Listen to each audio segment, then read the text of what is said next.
Hello guys, শুভ দুপুর। আজকে আমি এবং আমার ছেলে দুজনে মিলে একটার সময় বের হলাম। কোথায় যাচ্ছি, কি করব, আমাদের সাথে থাকলেই তোমরা বুঝতে পারবে আমরা কোথায় গিয়েছি। যেতে যেতে এত সুন্দর ফুলের গাছ দেখতে পেলাম, তাই আমি কিছু পিক করে নিলাম। যাই হোক, ছবি তুলতে তুলতে বাবু বলছে, মা হয়েছে, আর তোলার দরকার নেই। আমরা পৌঁছে গিয়েছি হোটেল শর্মা, সেখানে একটু খাওয়া দাওয়া করব, এই জন্য আমরা গিয়েছি। যে দেখি যে সুন্দর জায়গা, অনেক ভালো লাগলো, তাই কিছু ছবি করে নিলাম। ছবি করে নিয়ে অনেক ছেলে মেয়ে আছে, এখানে আবার পার্কের সিস্টেম আছে। ছেলে মেয়েরা হোটেলে খেতে আসলে পার্কের সিস্টেম, এই যে দেখো বন্ধুরা, এই যে ছেলে মেয়েরা খেলা করছে। অনেক সুন্দর হোটেলটা, ছোটোখাটোর মধ্যে খুবই ভালো লাগলো, তাই আমরাও ঘুরে ঘুরে দেখছিলাম এবং বাচ্চারাও সাথে আছে, ওদের সাথে কথা বলছিলাম। সেখানে দেখা হলো আমার বান্ধবীর সাথে। এই যে আমার বান্ধবী একবারে ক্লোজ, ওর সঙ্গে দেখা হয়ে গেল। ওর কয়েকটা পিক নিলাম, নিয়ে আমি ভাবলাম যে ঠিক আছে, তাহলে চলো আমরা খাওয়া দাওয়া করে নিই। তা বলছে না, একটু দেরি আছে খাওয়া দাওয়া করার, একটু ঘুরে দেখি। আমি বসে আছি, বাবু যেন কোথায় গিয়েছে, ওখান থেকে আসলে তবেই আমরা খাওয়া দাওয়া করব। যাই হোক, এখানের জায়গাটা অনেক সুন্দর, বসে বসে অনুভব করছিলাম। দেখতেও যেমন সুন্দর, প্লেসটাও অনেক মনোরম জায়গা, সুন্দর সাজানো গোছানো, টিপটপ করা। আর এদিকে বিভিন্ন মানুষ বিভিন্ন জায়গায় বসে বসে খাওয়া দাওয়া করছে, একবারে সাজিয়ে রাখে। সব সময় মনে হয় যে কোনো এক পার্টি আছে। আসলে এক পাশে খাওয়া দাওয়ার জায়গা, আর এক পাশে পার্টি সাজানো থাকে। যাদের যেরকম হয় সেই দিন সেরকম পার্টি সাজানো থাকে। আজকে সাজানো আছে, হয়তো বা কোনো পার্টি আছে, এই জন্য। যাই হোক, আমরা ওদিকে থেকে চলে আসলাম। তারপর বেরিয়ে আসে গাড়িটা নষ্ট হয়ে গেছে, আমি আবার নিচেই চলে গেলাম। যেয়ে বাবু দেখি গাড়ি সারতেছে। গাড়ি সারার পরে তারপর উপরে এসে আমরা খাওয়া দাওয়া করে নিলাম। খাওয়া দাওয়ার পিক বেশি করিনি, সামান্য একটু করে নিয়েছি। যাই হোক বন্ধুরা, তারপর ফেরার পথে কয়েকটা জিনিস কেনাকাটা করছি। এই দেখো বন্ধুরা, আমি বাসায় এসে তোমাদের দেখাচ্ছি কী কী কেনাকাটা করে আসছি।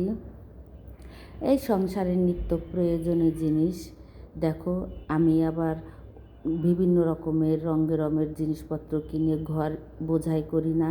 আমার কাছে ঘর একবারে ফাঁকা থাকবে, সেটাই ভালো লাগে। এগুলো না আমাদের নিত্যদিনের খাওয়ার জিনিস, এই জন্য নিয়ে এসেছি। এই যে মুসুরির ডাল, এটা মুগের ডাল,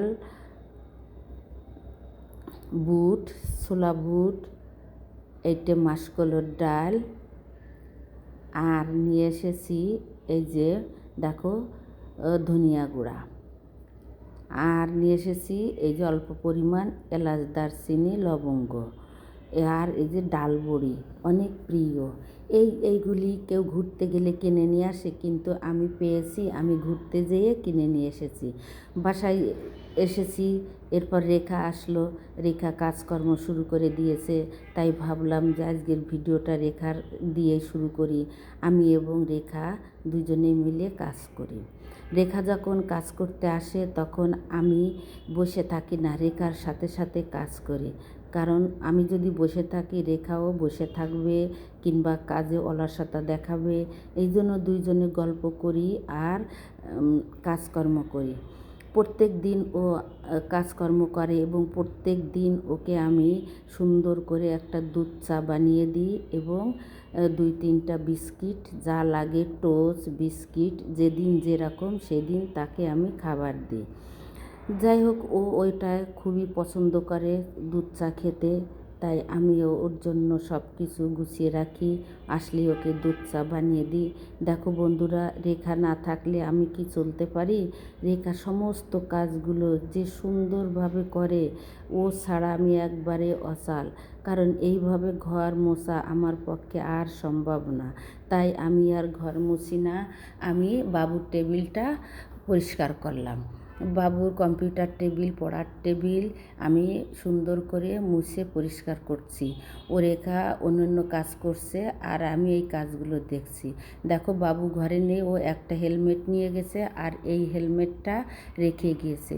কি ময়লা পড়েছে, রাস্তার ধুলা, তাই আমি এই হেলমেটটা মুছে রাখছি। আর একটাও ওর হেলমেট এরকম, ও ভার্সিটিতে গিয়েছে, এখন ও ওরকমই আছে, এটা আর নেয়নি।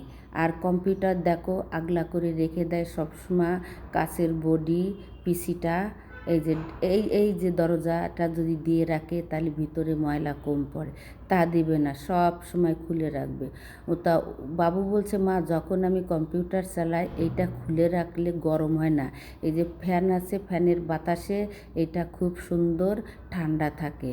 এদিকে রেখা সব কাজ সেরে নিচ্ছে দেখো, আর আমি বাবুর টেবিল মুছতেছি এবং অনেক অনেক গল্প করছি। এবারে ঈদে ও বাড়িতে যাবে কি না সেটা জিজ্ঞেস করছি। ওর কাছে জিজ্ঞেস করলে ও খুব খুশি হয়। ওর মা বাবার খোঁজ নিই, ওর ভাই বোনের খোঁজ নিই, শ্বশুর শাশুড়ির খোঁজ নিই, আর কাজ করতেই থাকি।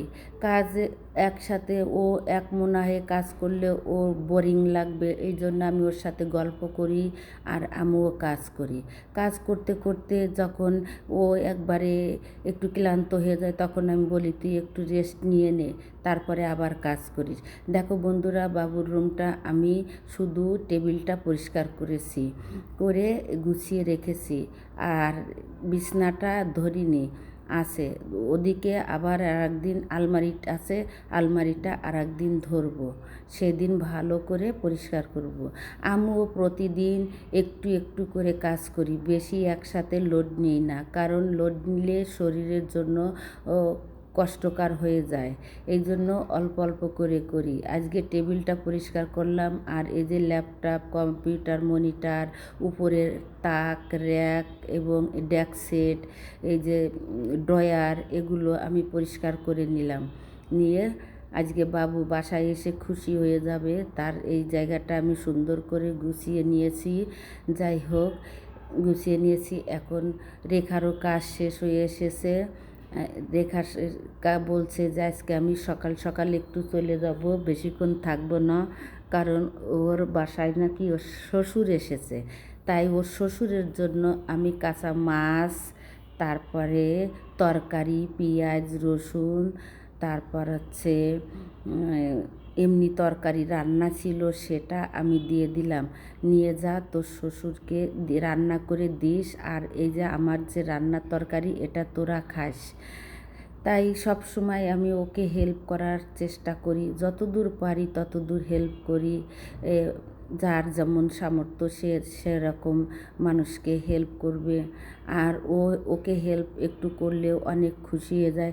তারপর আমি দেখো বন্ধুরা, 3 কেজি টমেটো নিয়েছি, আমি সস তৈরি করব।